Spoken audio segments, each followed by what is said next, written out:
You see no problem with a woman shrieking the N-word repeatedly because you yourself are a despicable racist. And you've just proudly admitted that with a smug grin on your face, which is pretty horrifying, actually, for most people to have to watch. And shame on you. You're entitled to do it, and I'm entitled to call you despicable. Infamous N-word user Lily Gaddis is back at it once again. She gets into a verbal clash there with Piers Morgan, as well as Mark Lamont Hill, alongside Myron Gaines, and I believe Ricky Schlott there on the panel. This episode of Piers Morgan produced a group of viral moments, this of which I find the most spicy. But I got some spicy takeaways from this, and I'll share them with you right after we watch the clip. Here it is. Hang on. Okay, but hang on. Sorry, just to be clear, this has got nothing to do with anything you've just said. This is a disgusting racist woman who repeatedly spews the M-word, first at a young child, and then at the person taking the video of her, does it with complete impunity, does it numerous times. We are talking about a bona fide, unquestionable racist. And so I don't understand why what you've just said to me bears any relation to white unity or anything that you've just said. She's just a racist. End, isn't she? You wouldn't dispute that. It's not about her. It's not about her. It's about well, it is about her. Coming together and supporting another white person. And it doesn't matter. Why would you want to support a white racist? Because I want to support free speech, and you cannot have free speech in a country. No, that's fine. You can support free speech, but you also have to be accountable for what you say. She is. I mean, would you use the N-word out of interest? Yes. You would. Mm-hmm. I do quite frequently. You use the M-word quite frequently. Well, why? Other than the fact you're a despicable racist, are you? Some would say I am. I guess according to the ADL, I'm a white supremacist. I'm a neo-Nazi. Yeah, well, if you use the M-word repeatedly, you are a racist, then, are you? Sure, I'll embrace that. If that means forwarding, helping white people achieve freedom of speech, real freedom of speech, which, by the way, Shiloh Hendrix is being attacked on all fronts. They're trying to bring legal charges against her. They're trying to get her children taken away. So you were saying Carmelo Anthony, it doesn't matter. That's a different. Sorry, but just to be clear, you just said to me you use the N-word regularly. In what context? Do you use it with black people? Yes, if it's appropriate. When would it be appropriate to use the N-word? When would it be appropriate? Anytime I feel like it. So you're an unashamed racist? Correct. Well, do you understand that makes you a despicable human being? I guess so. I don't really care. I mean, why are we not talking about Shiloh Hendrix? Why are we talking about? Well, actually, I think you've moved it on in this debate very quickly to your own racism, which explains why you've supported her in public and why you've got all these views. You see no problem with a woman shrieking the N-word repeatedly because you yourself are a despicable racist, and you've just proudly admitted that with a smug grin on your face, which is pretty horrifying, actually, for most people to have to watch. And shame on you. You're entitled to do it, and I'm entitled to call you despicable. Well, shame on white people for allowing themselves to be systematically discriminated against in the United States. This is our country. This is a country that should be. What do you mean your country? Because I'm white and my What, there are no black people in American history? Is that what you're saying? That they've all just landed in America, invading your white country? Is that your position? Mm-hmm. Well, I mean, they were brought here technically. My God, do you understand how dumb you sound? This is stupid. This is stupid and racist, and at some point we have to ask ourselves, do we want to reward this kind of disgusting behavior by platforming it? I don't disagree, Mark. Listen, I didn't know she was going to say that. I don't disagree with you. No. Yeah. I'm with you. I don't think you knew ahead of time. I'm saying at this moment, someone who's saying technically black people brought up. No, technically Africans were stolen, enslaved, and they built this country. And the idea that you can justify calling a baby the N-word by saying that white people are losing the country is absurd. It's morally bankrupt, and it's honestly besides the point. I mean, all these are just distractions from the fact that she wants to justify dehumanizing and even animalizing a small black child. It's disgusting. Let's be honest. I think for starters, the broad takeaway here is, wow. That can't be understated. My takeaway from that is wow. Let me break it down because I got a few takeaways here. The first takeaway I have is in America, racism, race is God. It is, by all definitions, has become the God and the religion of this country.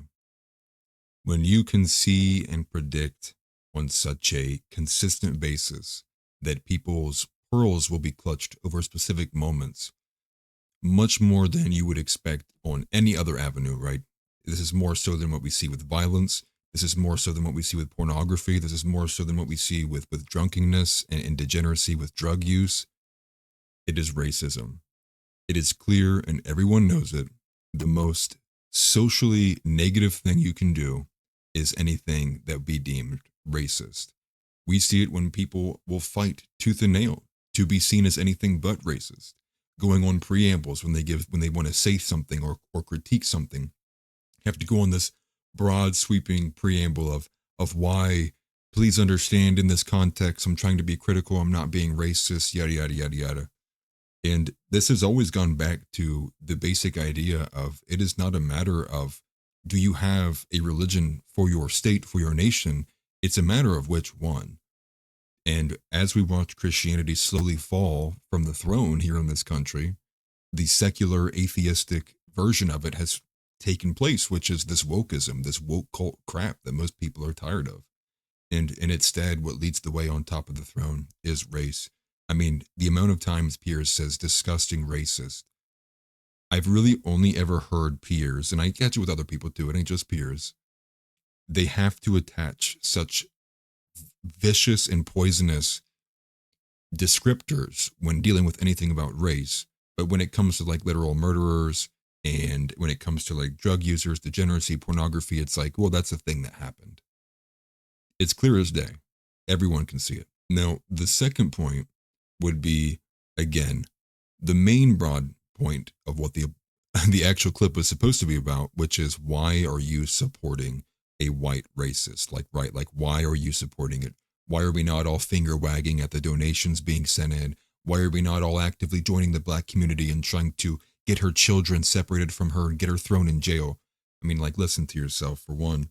But two, I kind of reference Matt Walsh, which is, this is the clearest and most defiant example of someone rejecting cancel culture, rejecting the status quo, if you will, rejecting the line, the boundary the social boundary that no one's ever allowed to cross.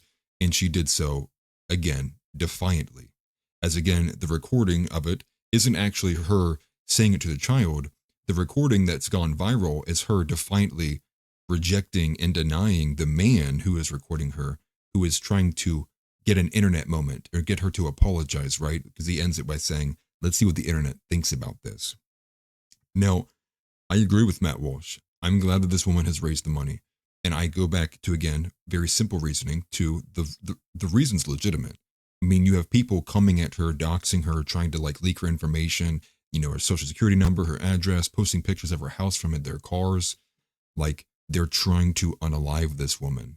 She has a legitimate reason to need the funds. Whereas if you look, the parallel case there with Carmelo Anthony, you could also say legitimate reason in the fact that he needs money for a legal defense. But when you look into the details, a third party came in and took care of the majority of what he needed to get out and be freed in the first place, even after the judge had lowered the bond from around, I think, $1 million to around $250,000. You only need 10%. I support this woman because of all of the people, for one, that it upsets too. But secondly, and more importantly, because it is a very staunch opposition to what I deem is a very secular and atheistic culture overtaking everything.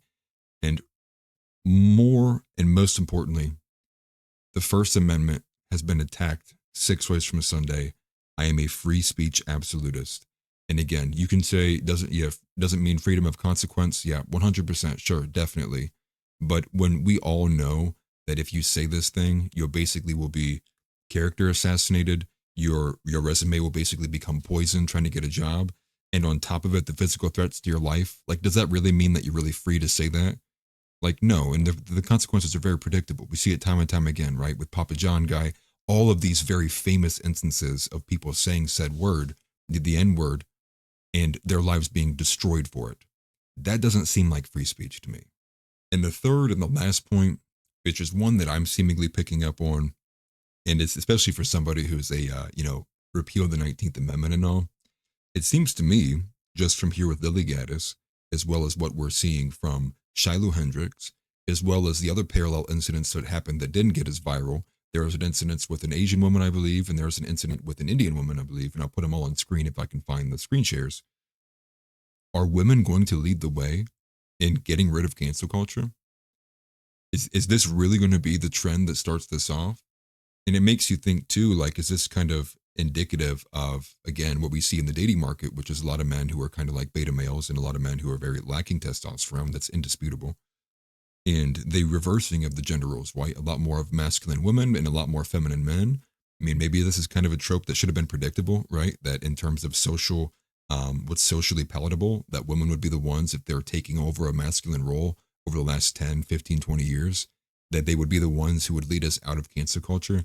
At this point, I don't even care who the hero is, whoever makes it stop, whoever makes it so that we can move past being boxed in by this one word having so much power. I don't know.